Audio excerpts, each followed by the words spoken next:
Looking for strategies to help you protect your portfolio in these uncertain times? Visit robblack.com. robblack.com, powered by EP Wealth.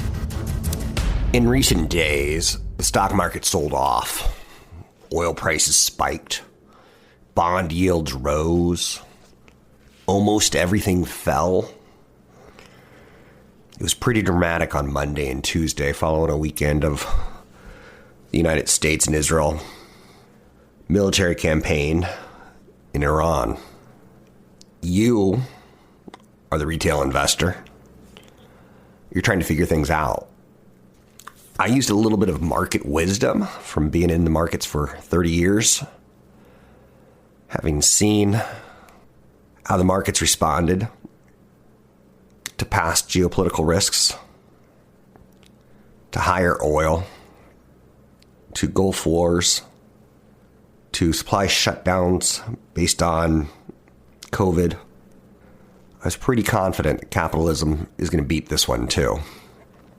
Did I expect such a non-response after 72 hours? Nope. It's one of the reasons I try not to ever get emotional. I think the only times I get emotional is in bad customer service. And I guess that emotion is anger. Whether it be an airline or something you bought that breaks and the return seems to be non-manageable. Having emotions on Wall Street's not a good thing. In the First World War, back in 1914, the 6 months before, the stock market fell 30%. Now, keep in mind, it was a very different stock market. The war basically ground the business world to a halt. Market liquidity all but dried up. And then after that 6 months, the Dow rose more than 88% when things got going again, which is the highest annual return on record for the Dow Jones Industrial Average. Again, it's not the same makeup today that it was then. From the start of the war in 1914 until the very end in 1918, the Dow was up more than 43% in total, or up about 8.7% annually. When the United States went into COVID-19, it created a geopolitical event, and the markets returned 43% the year after.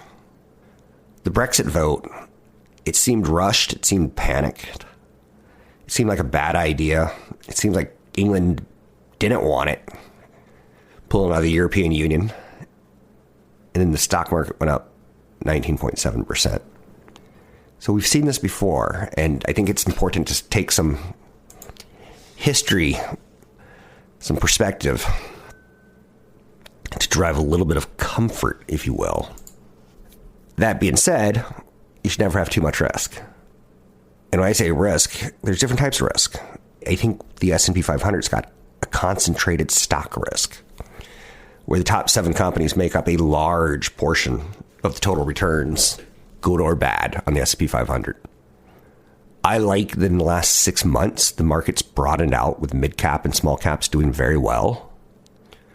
And with the S&P 493 outperforming, I like where we are now, having had 6 months of seeing Apple and Amazon, Nvidia go sideways.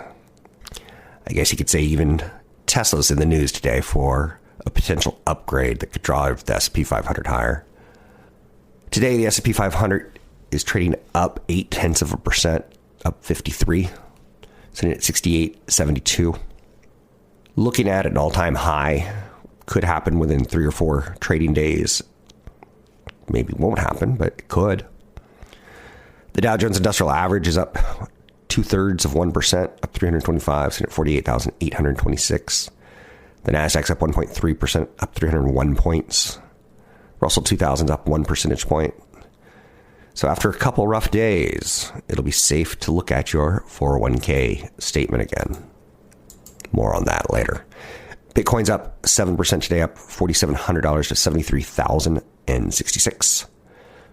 10-year Treasury sits at 4.07%. Gold is up more than 0.5%, up 60 basis points, sitting at 51.54. Silver's up 1/3%. It's at an 83.73. Copper as well. Brent crude, I guess that's the one that's the one that my eye should have gone to.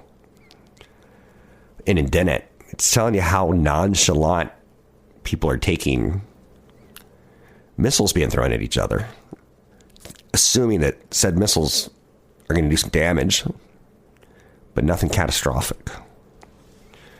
Brent crude is down today, 28 cents.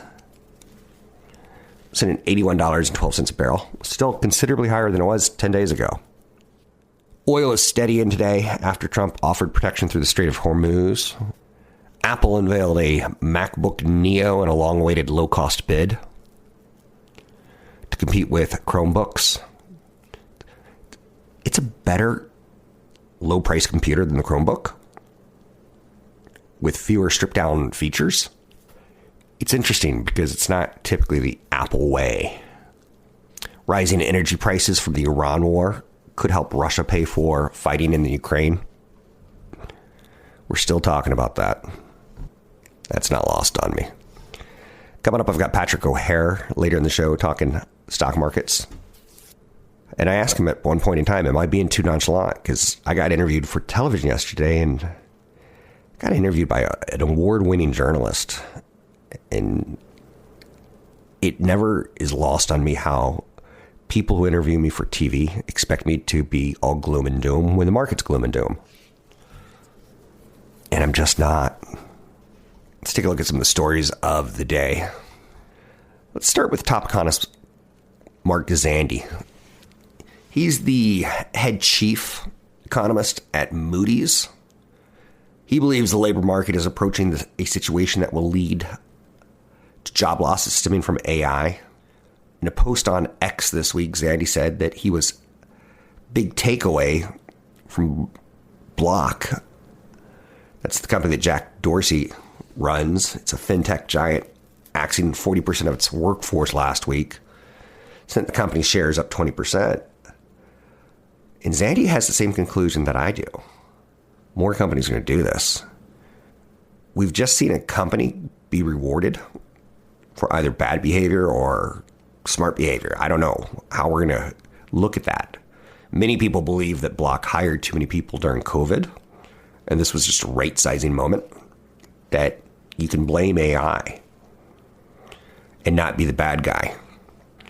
I have a lot of respect for Dorsey. His writings are educational and insightful on technology. So as Andy goes on and refers to what's happening with AI and companies believing that they're going to trim their workforce and blame AI, he refers to it as the Cortez moment. And I barely remember this little nugget in my head. The Cortez moment, I must have learned this in like 7th or 8th grade. It was tied towards the 16th century military leader, Hernan Cortez. He ordered his army to burn their ships after landing in Mexico to remove the possibility of return. He thinks AI is already weighing in on the job market, but we know this is due to a weaker hiring, not layoffs. But if businesses believe there is no going back on AI and cut workers as Block did, outright job losses appears increasingly likely. So this Trini Research report that went viral last week, it's getting in people's heads that AI will cause unemployment to rise to above 10%, with widespread white-collar job losses fueling a stock market crash. CrowdStrike, they beat on all earnings metrics last night. CEO George Kurtz elegantly explained that AI is a tailwind, not a headwind, because it protects data and agentic systems from breaches in real time. Much more encompassing than detecting software code vulnerabilities. Shares are down about $5 today. I'm doing research on this one to see if I want to buy it. George Kurtz characterized the current AI landscape as an opportunity ocean, noting that CrowdStrike is securing the world's AI leaders, including GPU giants like NVIDIA and frontier model creators like OpenAI and Anthropic. CrowdStrike's Charlotte AI usage soared 6 times year over year as the company expects create this, what I would refer to as a data moat, to secure both human and agentic AI workforces. They posted a fundamentally strong quarter with record net new ARR, and annual recurring revenue growth accelerating to 24%, and robust profitability and free cash flow, reinforcing its rare mix of scale, growth, and margins. Their Falcon Flex and rising module adoption are powering an impressive land and expand engine. They get the business, they expand their business. They get new jobs, they expand those jobs. While next generation identity, cloud, and SIEM are rapidly scaling to a second growth pillar beyond endpoint, CrowdStrike's premium AI leader valuation have investors, I guess you could say has investors, not have investors, as investors looking for a more pronounced beat and raise than the solid but measured 2027 outlook provided. The recent pullback appears driven more by elevated expectations and valuation than by any weakening in CrowdStrike's underlying fundamentals or long-term AI and cloud security opportunities. Anthropic. This is turning into a mess. Working with the Department of Defense, the United States government, on surveillance and or not. Everyone has an opinion. You're seeing a real push to unsubscribe from ChatGPT. Anthropic's annualized revenue has now topped $19 billion. That's up from $14 billion just a few weeks ago, when the AI startup had announced a $30 billion funding round. Massive growth, coinciding with its furious rollout of new AI tools, getting on the wrong side or into a feud with the Pentagon. It's a lot to digest. Ross Stores delivered better than expected earnings. Stock's up big. The off-price retail model is clearly winning over shoppers. Stock's up 14 points today to 212. Sharply higher, reaching new all-time highs. Revenue growth accelerated, increasing 12.2% to $6.64 billion in the quarter. Ross Stores also issued an upbeat initial 2027 outlook, guiding earnings per share in line with expectations. It was a strong holiday quarter from Ross. Comp stores, when you look at how the stores did year over year, in sales they accelerated and more than doubled the high end of guidance, with a strength especially encouraging because it was driven largely by transactions, reinforcing that value-seeking behavior, it remains intact. New store openings are also supporting the broader growth story, including recent expansion into new markets like New York and Puerto Rico. Guidance was a positive for sure. They announced a new $2.55 billion 2-year stock buyback and a 10% dividend increase. That adds to a lot of confidence for people like me. Target landed 2 upgrades this morning in the wake of a surprisingly positive report. Bernstein went to hold from sell. Its price target of 116 is a few bucks below where the stock is trading.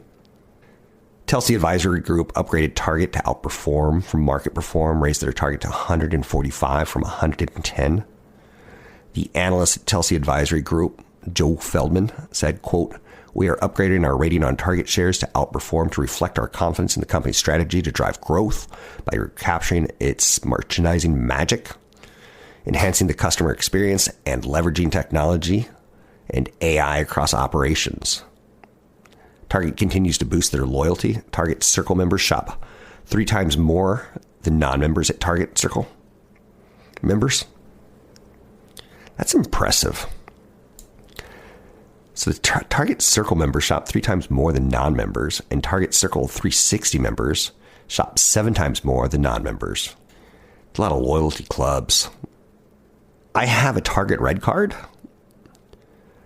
to get 5% off anytime I use Target. And sadly, I've probably only used Target maybe 5 times in the last 15 years. I have that same 5% discount card with Amazon. Target plans to invest an incremental $2 billion in 2026, including $1 billion in CapEx and $1 billion in operation expenses, hundreds of millions of dollars for labor that is expected to be front-end loaded. Retail turnarounds. Take a look at Starbucks. It's been an interesting almost 2 years trying to turn that big ship around. Goldman Sachs raised its price target on oilfield services company Schlumberger, ticker symbol SLB, to $60 from $53. Kept its buy rating on the stock. Let's take a break here. Come back with Patrick O'Hare. And then after Patrick O'Hare, I've got a little bit on some technology companies, including Tesla and CoreWeave. And I'm going to explain to you one more time my thoughts on the VIX and why it's so important to keep an eyeball on it during geopolitical events. I have an event coming up March 11th. It's a wealth preservation retirement planning event 1 week from today. 6:30 to 8:30 in Lafayette. You can sign up at robblackshow.com. It's a wealth preservation retirement planning event. It's filling up, so make sure you get your space. Sign up at robblackshow.com. That's robblackshow.com. These days, retirement planning is more complicated than ever. So set aside Wednesday evening, March 11th, and get ready to learn some strategies for navigating wealth in uncertain times from Stephanie Richman, Rob Black, and Nathan Rogers. This event will focus on retirement income, tax strategies, estate planning, and tax planning. If you're at or near retirement with at least $500K in investable assets, this seminar is for you. Stephanie will explain how to transition your portfolio from the accumulation phase to the income phase, which accounts to draw from first, how to protect your estate from long-term care costs, and much more. Learn how to invest during inflation and interest rate moves, Social Security strategies, and managing IRAs and 401ks in retirement. Rob Black will share market happenings and trends. That's Wednesday, March 11th, 6:30 p.m. at the Lafayette Library in Lafayette. Space is limited, so sign up today at robblackshow.com. That's robblackshow.com. Investments not FDIC insured. Past performance does not guarantee future results. Not an offer to sell or a solicitation to buy any security. Member FINRA SIPC. Welcome back in. Rob Black and your money. Joining me now, Briefing.com's Patrick O'Hare. He's with me typically every Wednesday that the market's open and trading, minus a vacation here or two. Interesting times. I feel like I've been saying that a lot, but 2026 is playing out. Mr. O'Hare, how do you think 2026 is playing out so far in your mind? Yeah, good morning, Rob. Morning. Well, yeah, not that anything has really changed since we last talked, right? But this is a market that I think in answer to the question of how things have played out, it's a market that's shown a great deal of resilience. I don't think anyone would have thought that with what's going on in Iran right now and across the Middle East, that the S&P 500 would basically be flat for the week. And that's where we are. I think that you have a brood of market participants who have almost been conditioned not to fear the worst, and who, essentially believe that there'll be an off-ramp before things get too out of hand from a, economic standpoint, and by extension from an earnings growth standpoint. So you have a market that's kind of churned around here this past week anyway. But otherwise you have a broader market that throughout 2026 here has shown some resolve and and a desire to move higher. You and I have been doing this a long time ago, and I believe during the first Gulf War I, I was enraptured with what's going to happen in the market. So I was watching CNN. I was watching the Scud Stud. I was watching Wolf Blitzer. It feels to have lost its appeal. It feels to have become a non-event, what we're currently going through in Iran. Is that a bad thing in the sense of, am I overlooking something in the markets? I think an answer to this, Rob, it's you kind of have to fall back on the collective wisdom of the market. I don't know that you are overlooking anything, right?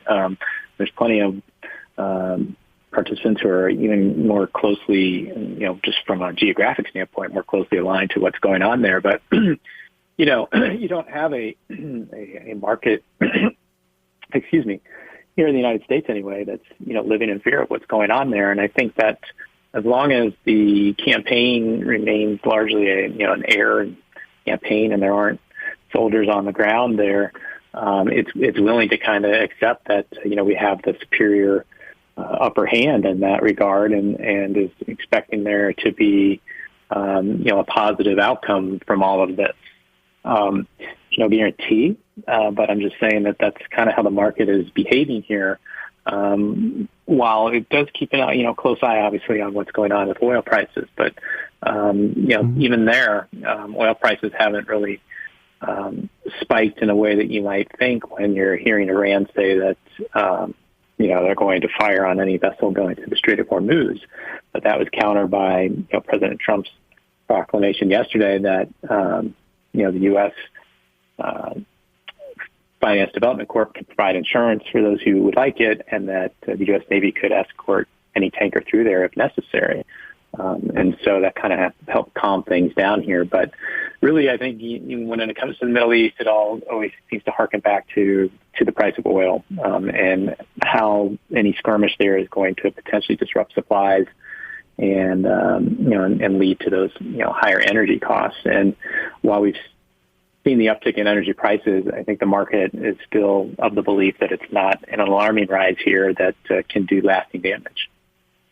I was being interviewed by my TV station yesterday, and again, the reporter takes the naive stance of, this is bad, this is going to get worse, should we sell now? And I almost laughed it off, and that's why I'm asking you, am I missing anything? And it's good to hear the wisdom of the markets. What else is happening in the world right now? Job markets, inflation, what are you looking at these days? Right. Well, we've got, we've had some economic data this week that has been, okay. We had an employment report from the ADP this morning that was better than expected. Wasn't necessarily strong, but, what I alluded to in my page one column is that it, came at the right time as far as you have a market that seems to be wanting to rebound here. And you had a headline on the jobs front that was, better than expected. And so that helped the tone. And then you got an ISM services PMI report this morning that was definitely better than expected. It's the highest since July of 2022. And that's important to note. I mean, this is a survey, based data here, granted, but nonetheless, it's a nice reflection that there seems to be an acceleration in activity in the nation's largest sector. And that will foster some optimism about Q1 growth prospects. And so, so it was, on the surface of things, we've seen some good data here. We're going to get the February employment report on Friday, which is obviously going to be closely watched, and that'll be accompanied by the January retail sales report. But yeah, everyone's kind of just really geared toward trying to understand what the state of the consumer is. And you'll get some data points here that are going to help substantiate whether the consumer's hanging in there or might be showing some signs of weakening. But altogether, so far, so good in the grand scheme of things, which is why, the broader market has, continued to hold up quite well and why earnings estimates have continued to rise throughout 2026. It's interesting stuff because 24 hours ago, we were talking about inflation potentially and the Fed not being able to cut interest rates due to higher prices, due to oil going higher, gasoline going higher, manufacturing costs going higher, airplane fuel, jet fuel, marine fuel. What do you think that this sets us up for the back half of the year? Because we're going to get a Fed change at about the middle part of the year. Are you looking forward to that change as a strategist? It's always just, I look forward to it just because it's interesting, right? Just as far as, how the market might handle it. I don't have a dog in the fight, so to speak here. So, the Fed Chair Powell's term as Fed Chair, it ends in May. And so just, obviously is going to lead to new leadership there. And so, Mr. Warsh is a proven entity in many respects here. And, we'll just see what comes his way and how he will ultimately work to build consensus at the Fed. But yeah, the market itself is obviously thinking that you're going to get, a rate cut or two before the end of the year. But to be fair, the jump in oil prices that we have seen here is something that's likely to keep the Fed on hold, for the time being, because there will be some worries about pass-through effects and just generally higher prices or sticky inflation here. And, with an employment market that looks okay, not terrific, but still okay, I think the Fed will be a little bit more preoccupied with inflation concern and stand pat here for the time being. And as I typically do, is there anything that you're working on right now that we need to be aware of A lot going on in the market, so I'm sure there's a lot of opportunity for you here. Yeah, there is. We keep coming back around to just kind of like, what's the off ramp here, and I keep turning over in my mind the whole idea of the Trump put. We know that this president clearly watches the stock market closely as a gauge of, the administration's performance and, the economy's performance. We know he's very, in tune with what's going on with gas prices and how that impacts the affordability issue for Americans. And so kind of just maybe examining some of those potential pressure points here that could be seen as, harbingers, to an end here if they kind of get out of whack. But if, the market continues to show resolve and oil prices don't really jump, then, I think the president might think he's got a little bit more leeway, flexibility to keep, working toward the military end here to upset, Iran's political structure. So something just kind of keep an eye on here as possible change agents here as it relates to the military confrontation with Iran. Thanks for coming on. It's always insightful. I appreciate it, especially when the markets sometimes have some stress. And again, this is a charged environment, and you're doing a good job of talking us through it. I appreciate it. It's briefing.com, a reliable source of domestic and international news that you can use every Wednesday on the show. It's great insights into the markets and understanding so that we can make educated and informed decisions. Thanks very much. I'm Rob Black. Retirement planning is more complicated than ever, and it can be hard to even know where to begin. So set aside March 11th, Wednesday evening, 6:30 p.m., and get ready to learn some strategies from Stephanie Richman, Rob Black, and Nathan Rogers that can help you retire better and pass on your estate while navigating wealth in uncertain times. That's March 11th at the Lafayette Library in Lafayette. The event runs from 6:30 to 8:30 and will focus on retirement income, tax strategies, estate planning, and tax planning. If you're nearing or you're now in retirement and have at least $500,000 in investable assets, this seminar is for you. Stephanie will explain how to transition your portfolio from the accumulation phase to the income phase, which accounts to draw from first, how to protect your estate from long-term care costs, and much more. Learn how to invest during inflation and interest rate moves. Also, Social Security strategies and managing IRAs and 401ks in retirement. Rob Black will share market happenings and trends. Navigating wealth in uncertain times is appropriate for individuals with at least $500,000 and either in or heading to retirement. Wednesday, March 11th, 6:30 to 8:30 at the Lafayette Library in Lafayette. Sign up for the event at robblackshow.com. Bitcoin's still up $4,700 and at 73,141. The markets are holding on to their gains, not really extending as the morning goes on. Out of the gate, we climbed fast, and since then we've been moving slightly higher. So the S&P 500 is up 90 basis points now. The Dow Jones Industrial Average still up 0.2%. The Nasdaq's up 1.4%, and the Russell 2000 up 94 basis points, just under 1%. Bank of America reinstated Tesla with a buy, up from a prior neutral rating with a $460 price target. The firm views Tesla as the current leader in consumer autonomy and expects it to quickly become a leader in robotaxi services, given its ability to scale more profitably than its competitors. I know I have a thing against Tesla because I don't see it. We keep getting these promises of, our robotaxi is going to be autonomous. They're going to have no driver. And all I see in San Francisco and in Austin are drivers in their vehicles, even though we've been told they wouldn't be there by now and that they'd be scaling much faster by now. So I admit, I got a little bit of a thing against Tesla on trust. It's like the snake from the Jungle Book once said, trust me. Tesla's jumping today after that upgrade from Bank of America. Price target is gone from hold to buy with a $460 price target.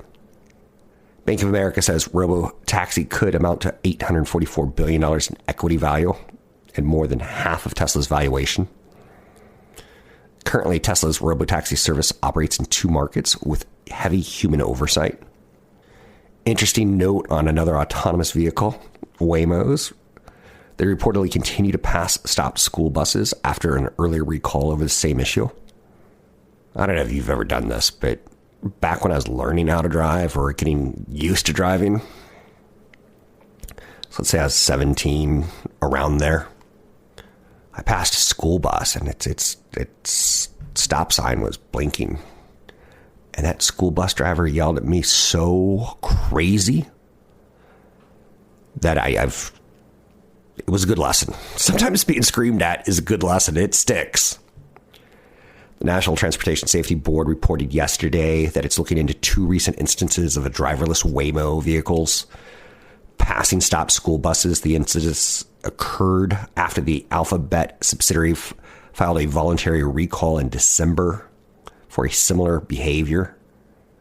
So in a January 12th case, the NTSB says video evidence shows the Waymo vehicle initially stopped for a school bus that had its red lights flashing and stop arms extended. 3 human driver vehicles then passed the bus illegally.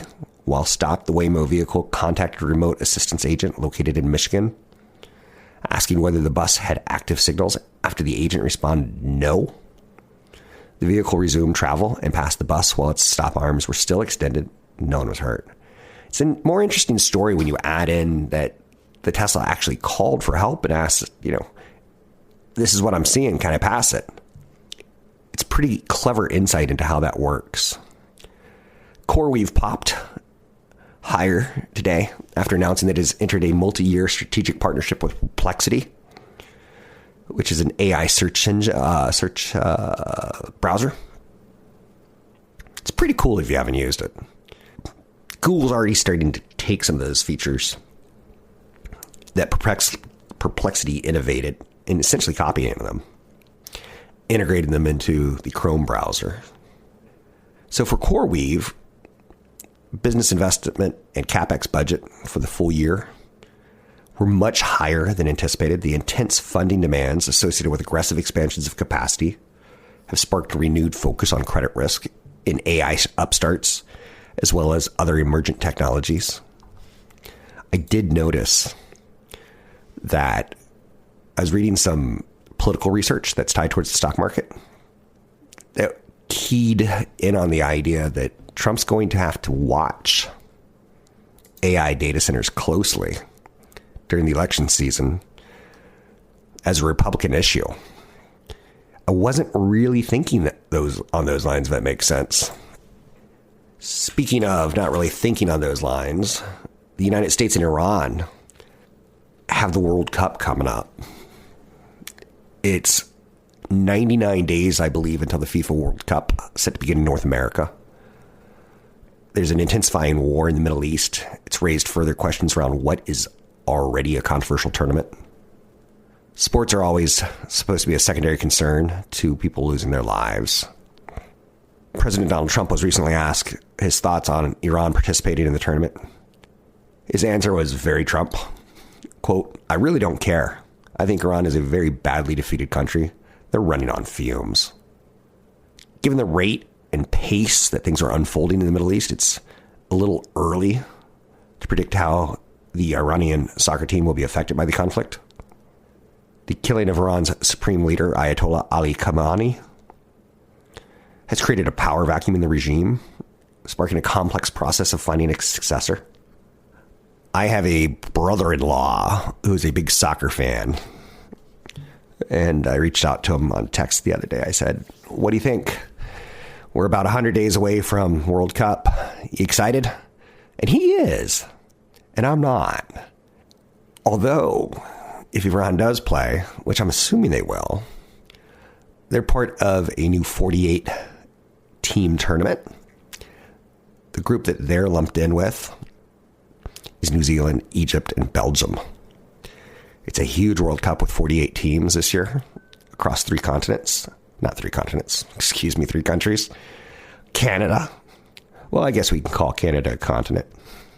No, we can't. Mexico and the United States. Don't know how that's going to play out. NVIDIA, their stock is struggling. And yet, the valuation's getting more attractive. JP Morgan analysts recommend buying NVIDIA call options, anticipating potential news at the GTC conference.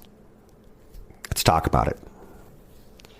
JP Morgan thinks NVIDIA might be holding back some good news for a conference to be held March 16th through 19th, following a report from the Wall Street Journal that it could unveil a new chip for inference. Inference is the process of generating results from artificial intelligence models. JP Morgan said, we like owning outright calls NVIDIA into the GTC conference as clarity around the 2027 data center growth and potential new AI inference chip could propel upside in the name. The call option, which are wildly popular on Coinbase and Robinhood, gives investors the right to buy a stock at a certain price in time. Specifically, JP Morgan is recommending buying call options on NVIDIA stock with a strike price of $190 that expire this month. Buying the calls cost a premium of around $3.25. NVIDIA stock must trade above $193 at the time of the expiration of that option for the trade to be profitable. They're looking for a big move. Percentage-wise, that's very interesting. And I like how they're circling the date, the 16th through the 19th, specifically. There was a story out this morning, and I don't know how I feel about this one, on a billionaire who is buying shares of NVIDIA. Usually when I see a story like that, I don't give it a lot of merit. I'll definitely take a look at it. The billionaire investor, his name is Leo Kuan. He's one of the largest individual shareholders of Tesla. The purchase was announced on social media platform X, saying that he plans to buy more shares. He emphasized that his belief that artificial intelligence is not a bubble, but only the beginning, highlighting his confidence in NVIDIA's role in AI growth. Koguan became widely known as one of the biggest shareholders of Tesla. At times, he touted Tesla's third largest individual shareholder. He's trimmed some of his Tesla exposure and he's diversified into treasury bills. He says he remains mostly in Tesla alongside the new NVIDIA stake. He has also publicly commented that he thinks certain Tesla ventures like energy products, autonomous robotics, Cybercab, and TeslaBot are undervalued by the market. So NVIDIA's new chip, the question is going to be on pricing for me. Because we know they are charging a murderous premium on their current AI chips, Blackwells. We know that they're now the number one networking company in the world from putting together AI servers with their semiconductors and with their networking equipment. Of course, they have the software that runs all of this and creates an ecosystem that's tough to ever pull out. We're going to have to learn a little bit more about the business cycle of when large language models, I would almost say peak performance. And then we're going to have to learn a lot more about the new chip. How long is it going to last? NVIDIA paid a sweet premium to get into those new semiconductor that's going to be released on inference. And again, I guess that's the worst kept secret now, right? I heard Jim Cramer ranting about a new semiconductor from NVIDIA is rumored. So NVIDIA recently purchased Grok for about $20 billion. And the new chips that NVIDIA is developing is based on Grok's technology. It's going to compete, I think head-to-head is the correct way of saying it, with Broadcom and Alphabet. Again, a little further down the AI trade from large language model to the inference. Training is the expensive, power-hungry process of building an AI model. Inference is what happens every time someone uses that model, every query, every response, every decision. As AI moves from the labs into products, inference volume will explode.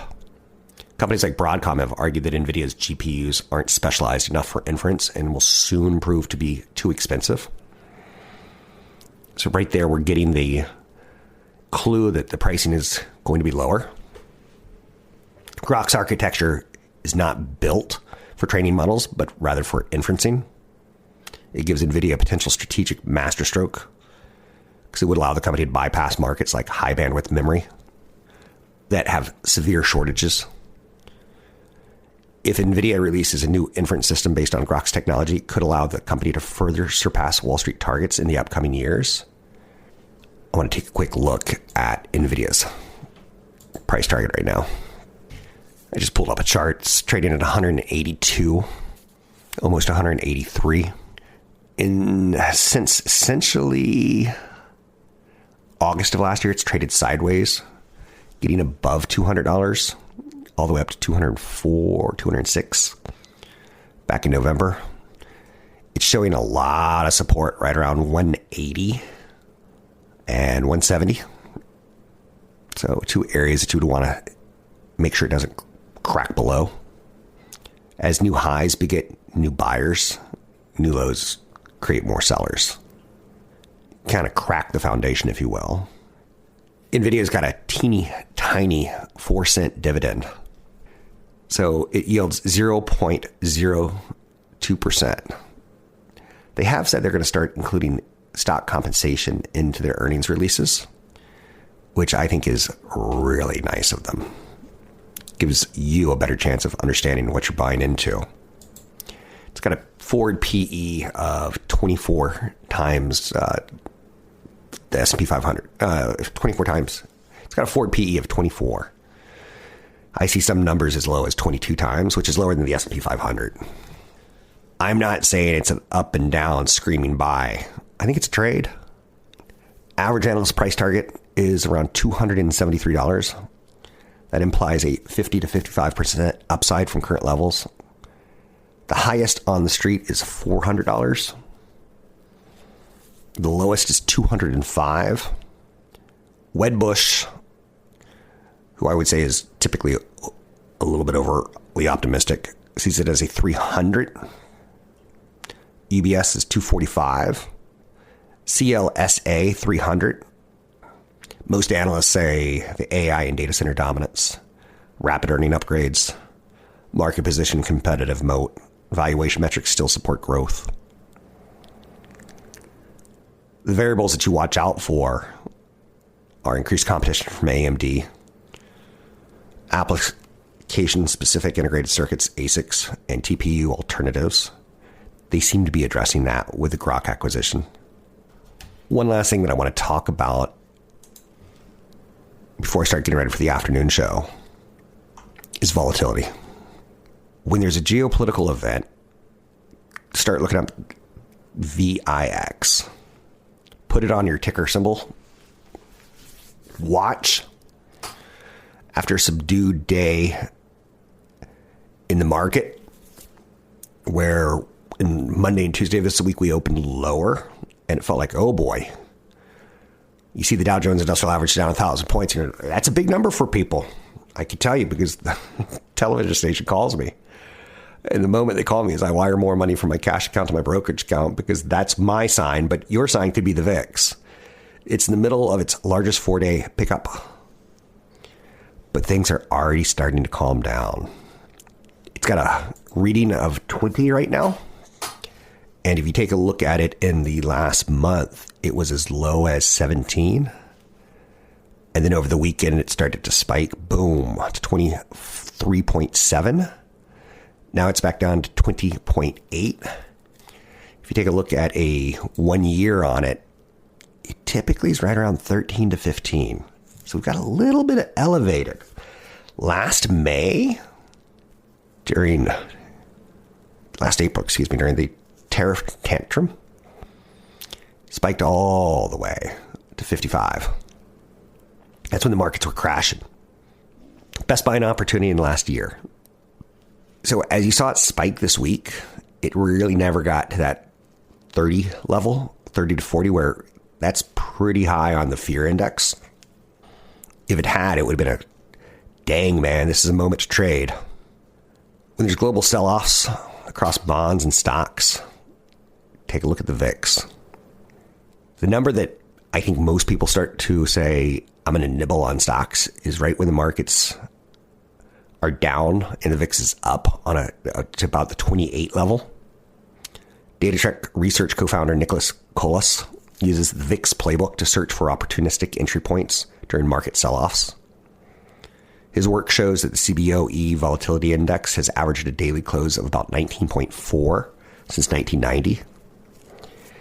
So after he works in standard deviation of about almost 8 points, he views the VIX closing above 27.2 as reflecting enough investor uncertainty to consider adding to stock positions. This is, I guess, a tenet that I believe in, that I can tell my kids, this is the moment when you buy, not when you sell.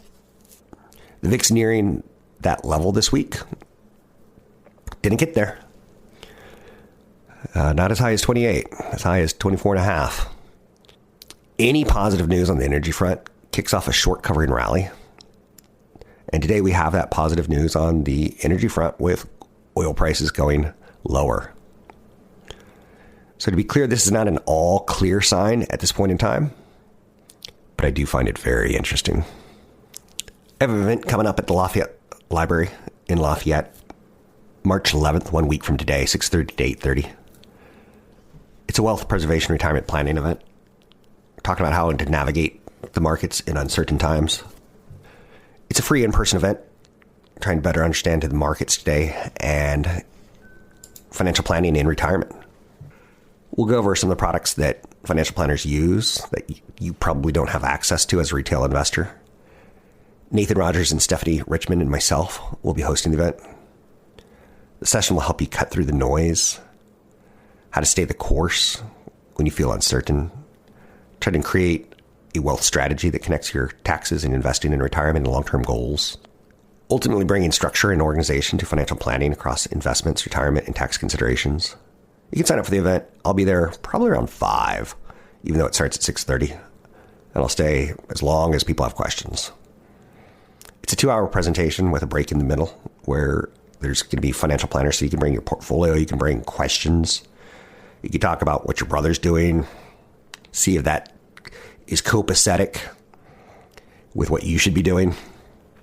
I'd love to see you. You can sign up for the event at robblackshow.com. That's robblackshow.com. Don't forget the afternoon podcast coming up. These days, retirement planning is more complicated than ever. So set aside Wednesday evening, March 11th, and get ready to learn some strategies for navigating wealth in uncertain times from Stephanie Richman, Rob Black, and Nathan Rogers. This event will focus on retirement income, tax strategies, estate planning, and tax planning. If you're at or near retirement with at least $500K in investable assets, this seminar is for you. Stephanie will explain how to transition your portfolio from the accumulation phase to the income phase, which accounts to draw from first, how to protect your estate from long-term care costs, and much more. Learn how to invest during inflation and interest rate moves, Social Security strategies, and managing IRAs and 401ks in retirement. Rob Black will share market happenings and trends. That's Wednesday, March 11th, 6:30 p.m. at the Lafayette Library in Lafayette. Space is limited, so sign up today at robblackshow.com. That's robblackshow.com. Investments not FDIC insured. Past performance does not guarantee future results. Not an offer to sell or a solicitation to buy any security. Member FINRA SIPC.